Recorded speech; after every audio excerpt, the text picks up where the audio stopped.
Господи, Isuse Hriste, Sine Božji, pomiluj mja grešnoga. Sina i Svetijeg Duha. Amin. Poslušajmo Hrista Boga, braći i sestri. Dneska čitavte evangelskата перикопа, напишана од раката на Светиот апостол и евангелист Матеј, во која што се опишува една посебна ситуација во која што светите апостоли западна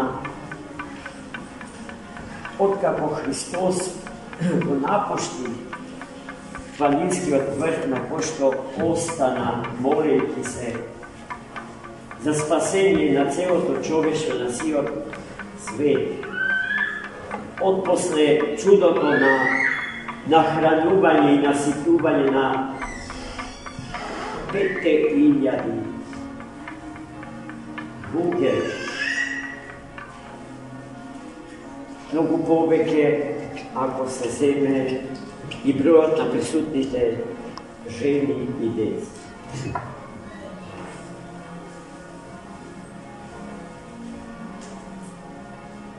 Во оваа евангелска перикопа станува збор за верата и силата на верата, за која што знаеме дека има способност да ги преместува планините од едно на друго место, но и за стравовите кои што секојдневна појава е феномен во животот на човекот откако го има. Темата за стравовите е особено актуелна денес.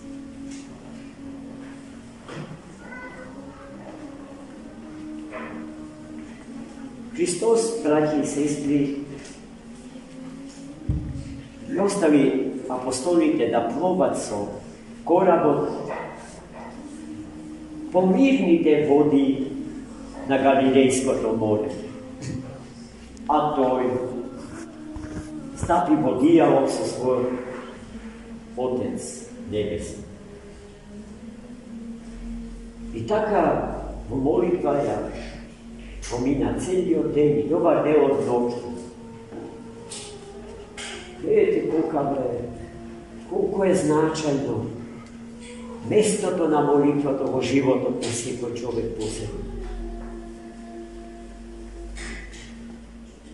Во меѓувреме неговите ученици пловеа со коработ, но откако настапи ноќта, се случија немирни води, дување на силен од спротивен правец, ветер, кој што подигна големи бранови и со сета своја сила го заплискува нејакото, малечкото корабче во кое што се наоѓа светите ученици Христа. Така преплашени за своите животи, за да можноста коработ да потоне во водите на Галилејското езеро, изразија потреба Господ да ги сочува и да ги спаси. И во тој час Христос симнат од блиската планина,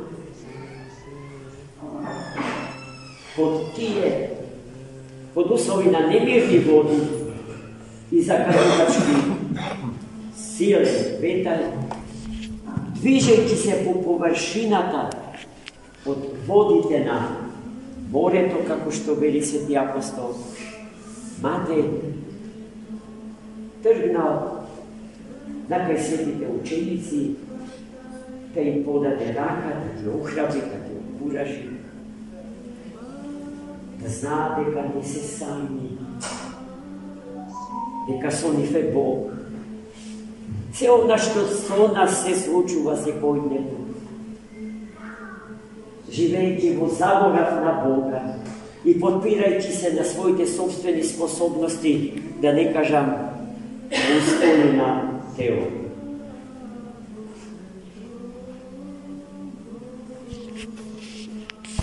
Учениците го забележаа Христа како се движи по водата. Нешто што се коси со логиката на човечкиот ум. Нешто за што умот човечки нема решение. Ниту ја знае причината за тоа. Единствено што знае дека не знае како тоа се случува. И тоа што умот, тоа за што умот човечки не наоѓа оправдување и одговор, поскоро се признава за фантасмогорија, за привид. И токму таква беше реакцијата на учениците Христов, дека тој не е Христос, тоа е привидение. Знаејќи го тоа, Христос отдалеку ги охрабри со зборовите: не бојте се, јас сум, не плашете се. Но и покрај тоа, стегите на стравот не попушта, а силите на стравот не се сили што во човекот однатре се раѓаат, туку сили што однатре му доаѓаат, налик на брановите што го заплискуваат коработ, така стравовите го заплискуваат коработ на нашиот живот, ја одземаат стабилноста на животот, сигурноста на животот. И потоа се влегува уште подлабоко во кризата, соочувајќи се со безсмислата на живот. Светиот апостол Петар, попаш од сите своји другари апостоли, реагираше како и секогаш. Таков темперамент Господ му беше дал. Секогаш прв се изјаснува како најстар, погоди и постар од сите други апостоли. И го рекал: ако си ти, Господи, допушти, дозволи ми и јас, како и ти, одејќи по површината од морските води, да дојдам до земја. И Христос му рече: дојди. Без мислење, без волби, дојди. Петар слезе од коработ и почна да се движи по површината од езерските води. Но веднаш се соочи со опасности. Го заборави живото присуство Господње и поважно од Христос му стана брановите и ветровите. Целата своја умна сила ја насочи кон опасностите со кои што се соочи при спуштањето на водите езерски, и неговата вера почна да се колеба, да се расслабува, и померата од колебливоста почна да тоне во водите езерски. Тонејќи, ги кажа зборовите, што секој од нас, по кој знае кој пат во животот свој, ги кажуваме: Господи, спаси ме. И во тој час Христос се најде покрај него, подаде рака и го извлече од езерските длабоки. Но Христос, откако ќе ни ја врати сигурноста, откако ќе ни го спаси животот, не пропушта и да не прекори зарад причините зарад кои што сме се довели во ситуација да го загубиме најскапиот дар, Darot na cite darovi. Darot na život od braći i sestri. Darot na život od... čudo na cite čudesa.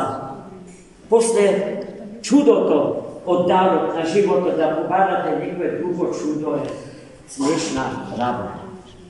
Ama nije sve takvi, nije barame argumenti. Nije sme, to mi nevernivo ta smisla, posekoj mi od našeg živo. Sakame dokazi, neka to je ljubav so nas, neka ne saka, neka ni podava rak.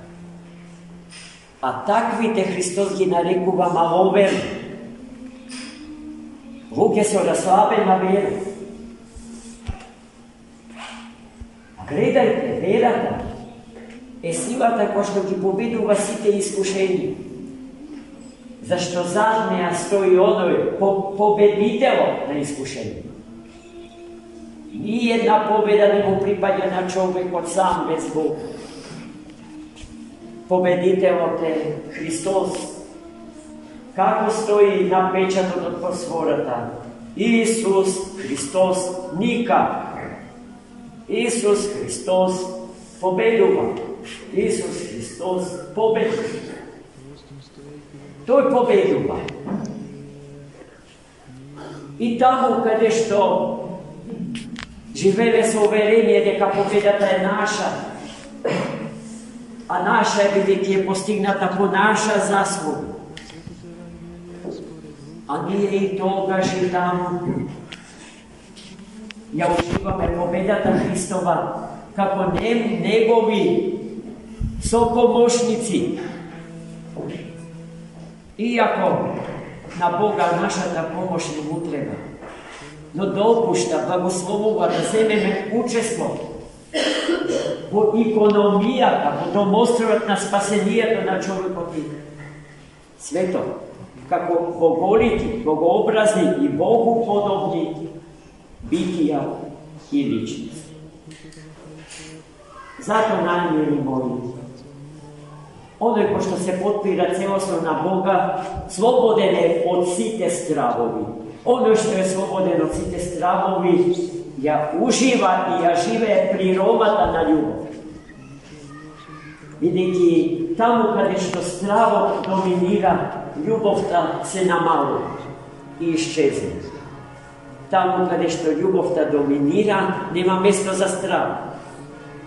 Проста логика, едноставна.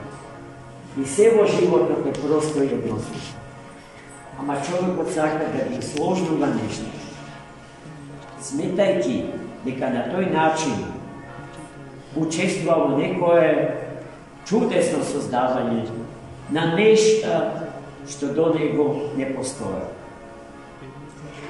И во тоа е лажноста,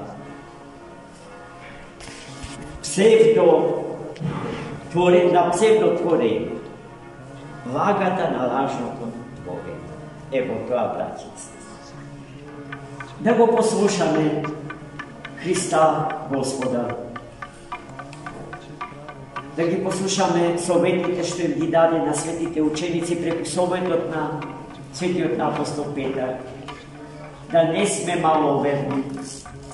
Се на Бога да оставаме, дури и тогаш, кога се наоѓаме во ситуација на свршен чин. Велики Господ тогаш може би во најголема мера ја тестира нашата љубов и нашата доверба во него, браќи и сестри. Ако тој тест го положи, ние стануваме сведоци Господни, светлоносци, она за што светиот апостол и евангелист Јован зборувајќи за човекот како светлоткаено битие од Бога. Амин. Господи Исусе Христе, Сине Божий, помилуй меня грешного.